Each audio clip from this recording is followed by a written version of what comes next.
ओम नमो भगवते वासुदेवाय। नमस्कार दोस्तों, स्वागत है आप सभी का हमारे यूट्यूब चैनल पर। दोस्तों आइए सुनते हैं श्रीमद् भागवत महापुराण की कथा। दोस्तों इस कथा में हम वर्णन करेंगे देवहूति का प्रश्न तथा भगवान कपिल द्वारा भक्ति योग की महिमा का वर्णन।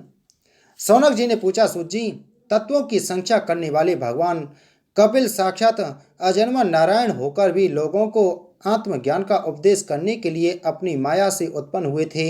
मैंने भगवान के बहुत से चरित्र सुने हैं, तथापि इन योगी प्रवर पुरुष श्रेष्ठ कपिल जी की कीर्ति को सुनते सुनते मेरी इंद्रियां तृप्त नहीं होती। सर्वथा स्वतंत्र श्री हरि अपनी योग माया द्वारा भक्तों की इच्छा के अनुसार शरीर धारण करके जो जो लीलाएं करते हैं वे सभी कीर्तन करने योग्य हैं। अतः आप मुझे वे सभी सुनाइए, मुझे उन्हें सुनने में बड़ी श्रद्धा है।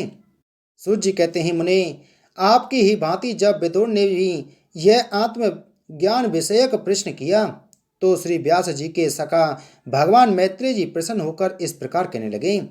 श्री मैत्रेय जी ने कहा, विदुर जी, पिता के वन में चले जाने पर भगवान कपिल जी माता का प्रिय करने की इच्छा से उस बिंदुसर तीर्थ में रहने लगे।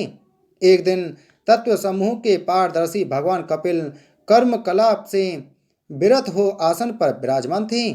उस समय ब्रह्मा जी के वचनों का स्मरण करके देवहूति ने उनसे कहा।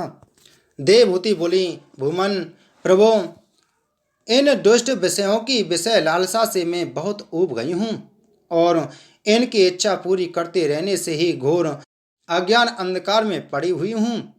अब आपकी कृपा से मेरी जन्म परंपरा समाप्त हो चुकी है।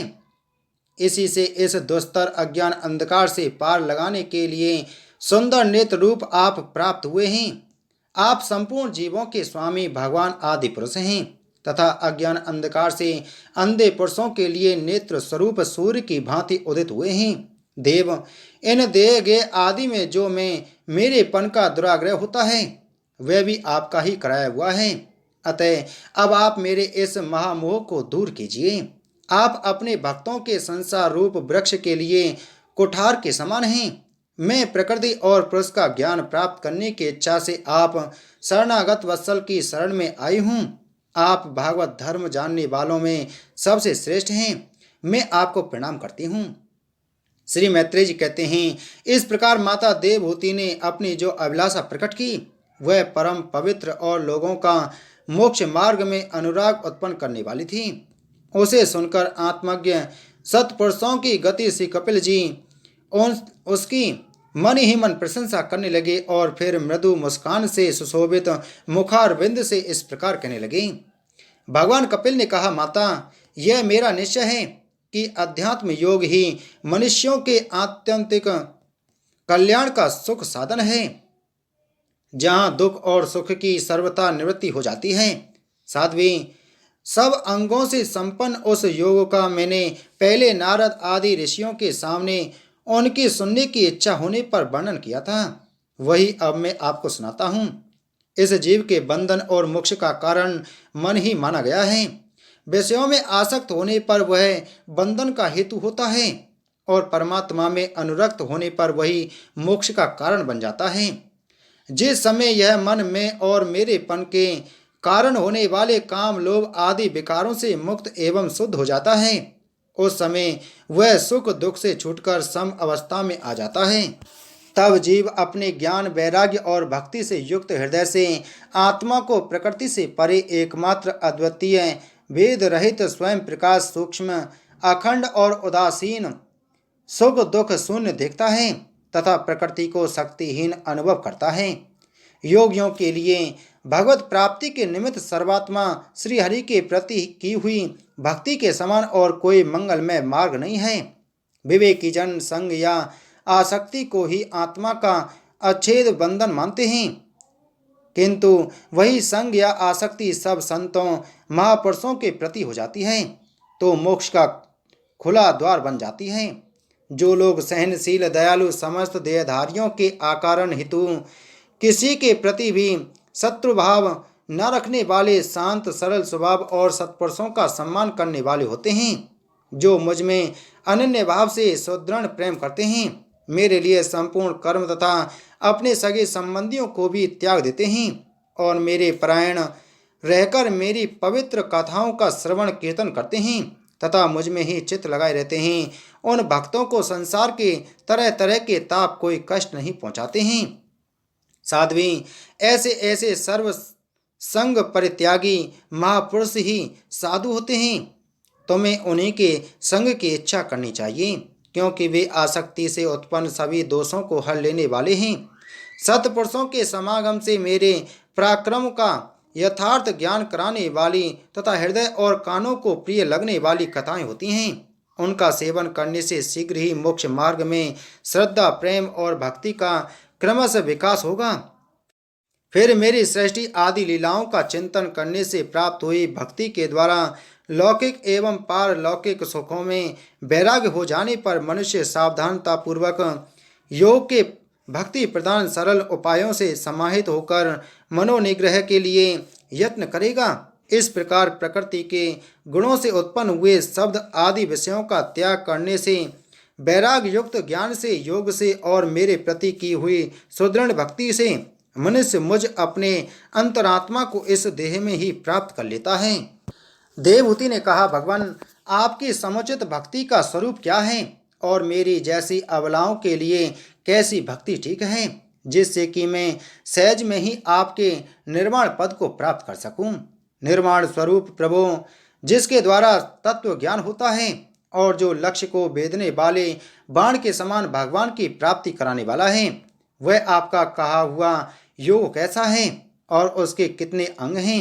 अरे, यह सब आप मुझे इस प्रकार समझाइए, जिससे कि आपकी कृपा से मैं मंदमती स्त्री जाति भी इस दुर्बोध विषय को सुगमता से समझ सकूं। श्री मैत्रेय जी कहते हैं, विदुर जी, जिसके शरीर से उन्होंने स्वयं जन्म लिया था, वह अपनी माता का ऐसा अभिप्राय जानकर कपिल जी के हृदय में स्नेह उमड़ाया और उन्होंने प्रकृति आदि तत्वों का निरूपण करने वाले शास्त्र का, जिसे सांख्य कहते हैं, उपदेश किया। साथ ही भक्ति विस्तार एवं योग का भी वर्णन किया। श्री भगवान ने कहा, माता, जिसका चित्त एकमात्र भगवान में ही लग गया है, ऐसे मनुष्य की वेद विहित कर्मों में लगी हुई तथा विषयों का ज्ञान कराने वाली कर्मेंद्रियां एवं ज्ञानेंद्रियां दोनों प्रकार की इंद्रियों की जो सत्व मूर्ति श्रीहरि के प्रति स्वाभाविकी प्रवृत्ति है, वही भगवान की अहेतुकी भक्ति है। यह मुक्ति से भी बढ़कर है, क्योंकि जठरानल जिस प्रकार खाए हुए अन्न को पचाता है, उसी प्रकार यह भी कर्म संस्कारों के भंडार रूप लिंग शरीर को तत्काल भस्म कर देती है। मेरी चरण सेवा में प्रीति रखने वाले और मेरी ही प्रसन्नता के लिए समस्त कार्य करने वाले कितने ही बड़भागी भक्त, जो एक दूसरे से मिलकर प्रेम पूर्वक मेरे ही पराक्रमों की चर्चा किया करते हैं, मेरे साथ एक ही भाव सायुज्य मोक्ष की भी इच्छा नहीं करते। माँ, वे साधुजन अरुण नयन एवं मनोहर मुखारबिंद से युक्त मेरे परम सुंदर और वरदायक दिव्य रूपों की झांकी करते हैं और उनके साथ सप्रेम संभाषण भी करते हैं, जिसके लिए बड़े बड़े तपस्वी भी लालायित रहते हैं। दर्शनीय अंग प्रत्यंग, उदार हास विलास, मनोहर चितवन और सुमधुर वाणी से युक्त मेरे उन रूपों की माधुरी में उनका मन और इंद्रियां फंस जाती हैं। ऐसी मेरी भक्ति न चाहने पर भी उन्हें परम पद की प्राप्ति करा देती है। अविद्या की निवृत्ति हो जाने पर यद्यपि वे मुझ मायापति के सत्य आदि लोकों की भोग संपत्ति भक्ति की प्रवृत्ति के पश्चात स्वयं प्राप्त होने वाली अष्ट सिद्धि अथवा वैकुंठ लोक के भगवदीय ऐश्वर्य की भी इच्छा नहीं करते, तथापि मेरे धाम में पहुंचने पर उन्हें ये सब विभूतियां स्वयं ही प्राप्त हो जाती हैं, जिनका एकमात्र मैं ही प्रिय आत्मा, पुत्र, मित्र, गुरु, सुहृद और इष्टदेव हूँ। वे मेरे ही आश्रम में रहने वाले भक्तजन शांतिमय वैकुंठ धाम में पहुंचकर किसी प्रकार भी इन दिव्य भोगों से रहित नहीं होते और न उन्हें मेरा काल चक्र ही ग्रस सकता है। माताजी, जो लोग यहलोक परलोक और इन दोनों लोकों में साथ जाने वाले वासना में लिंग देह को तथा शरीर से संबंध रखने वाले जो धन, पशु एवं ग्रह आदि पदार्थ हैं, उन सबको और अन्याय संग्रहों को भी छोड़कर अनन्य भक्ति से सब प्रकार मेरा ही भजन करते हैं, उन्हें मैं मृत्यु रूप संसार सागर से पार कर देता हूँ। मैं साक्षात भगवान हूँ, प्रकृति और पुरुष का भी प्रभु हूँ तथा समस्त प्राणियों का आत्मा हूँ। मेरे सिवा और किसी का आश्रय लेने से मृत्यु रूप महाभय से छुटकारा नहीं मिल सकता। मेरे भय से वह वायु चलती है, मेरे भय से सूर्य तपता है, मेरे भय से इंद्र वर्षा करता और अग्नि जलाती है, तथा मेरे ही भय से मृत्यु अपने कार्य में प्रवृत्त होता है। योगी जन ज्ञान वैराग्य युक्त भक्ति योग के द्वारा शांति प्राप्त करने के लिए मेरे निर्भय चरण कमलों का आश्रय लेते हैं। संसार में मनुष्य के लिए सबसे बड़ी कल्याण प्राप्ति यही है कि उसका चित्त तीव्र भक्ति योग के द्वारा मुझ में लगकर स्थिर हो जाए। बोलो श्रीमद् भागवत महापुराण की जय। बोलो श्री कृष्णचंद्र भगवान की जय।